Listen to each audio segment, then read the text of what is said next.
So this is the new Allora 3.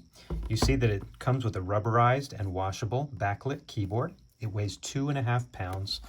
On the back, it has a kickstand handle, IR transmitter, loudspeakers, and second partner display. The Allora 3 also comes with a dual height key guard, if needed, a carrying case, and this system is a Linux-based system with Wi-Fi, Bluetooth, infrared transceiver, headphone, and USB-C jack. So let's start at the beginning. We need to turn the device on. Right now it's in sleep mode, so I can either tap the power button in the upper right-hand corner or directly tap on the screen and it will wake the device up. Now we're ready to start typing. You can touch type and touch the screen. Type. And it will speak. You can also touch type and hit the speak key, which is a little speech button on the right-hand side. And. You'll notice that word and sentence prediction has already started appearing on these bottom rows. To select some of these words, you can simply tap the word. Each one of these is given a number. We'll cover numbers in just a minute. If we want to clear what we've spoken, what we've typed, there is a backspace key right here.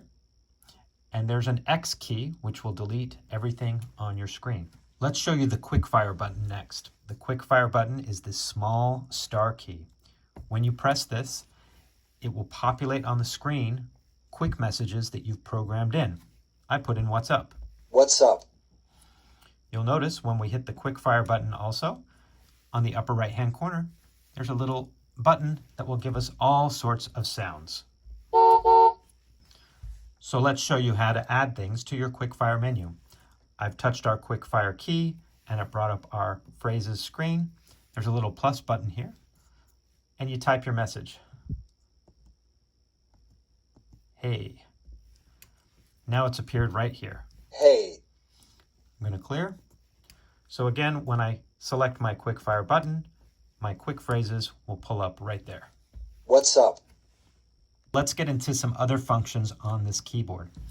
On the top row, you'll notice numbers and also some small function keys above the numbers. On the lower left is our function key, and if we press FN and one of these functions up top, it will give us an alternative screen. So I hit FN for function, and here's a little symbol, and it pulls up various symbols. So let's get out of that. Here's an X. I can do function. There's a plus symbol, a minus symbol, multiplication, divide, and equals. So that's for our simple math. Function, and here's a volume. And here we've got our volume lower or higher. Function, here's brightness, brighter or dimmer. Function, and this is key font size, bigger or smaller.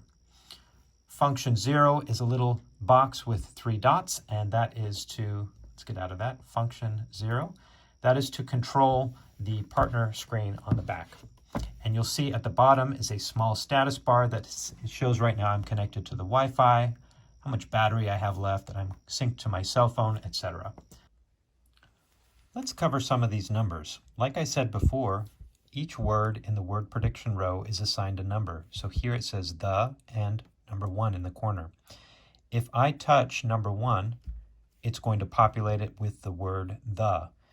Next, down below it says the apple doesn't fall far from the tree, which is number 8. If I tap 8, the apple doesn't fall far from the tree. It will give us that message.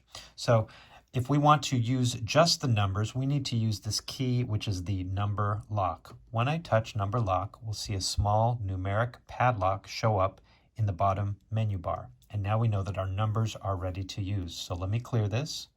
My number lock is on. I'm going to do some simple math. 33 plus 45. Function 6 is our equal key. 33 plus 45 equals 78. I'm done with my number, so I'm going to take off the number lock, clear, and I'm ready to type again. The next very important button I'd like to highlight is this small menu button in the lower right-hand side of the keyboard. When you tap that, it pulls up an on-screen menu. You can adjust the speech parameters, word prediction, the layout of the keyboard, the screen brightness, the partner display features. Here's where you can connect to the Wi-Fi, connect a Bluetooth device. So for example, if you need to configure the Wi-Fi or connect a Bluetooth device, like for example, I've connected my cell phone to this device and it was done right here under the configure Bluetooth menu. It was pretty straightforward. Infrared remotes, etc. On each of these screens, there's a small exit X in the corner. We can exit out of it. So let me go back to the menu button. Let's finish exploring. Here is where you can access your phone, your text messages, your calls. So for example, if I tap messages, here's where I will see my text messages.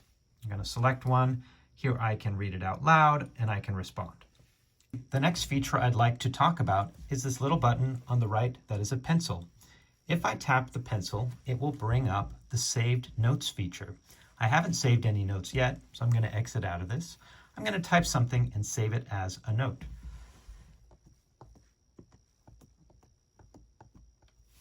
Hi there. Okay. To save a note, we need to do function and pencil.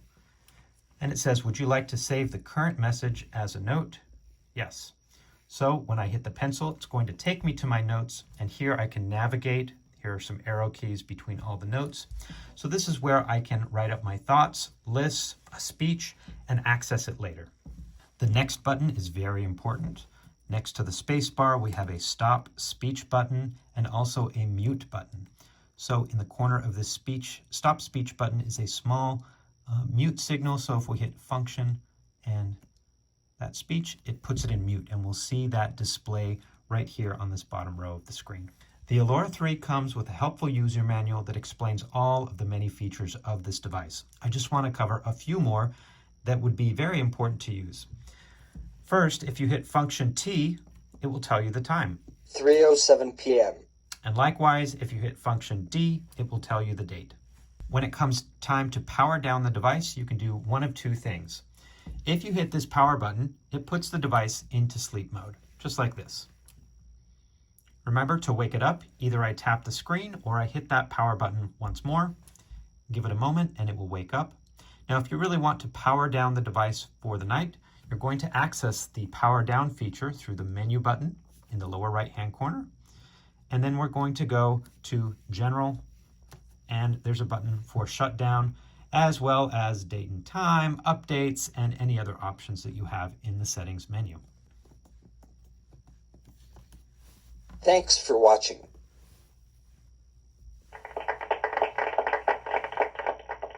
Thanks for watching.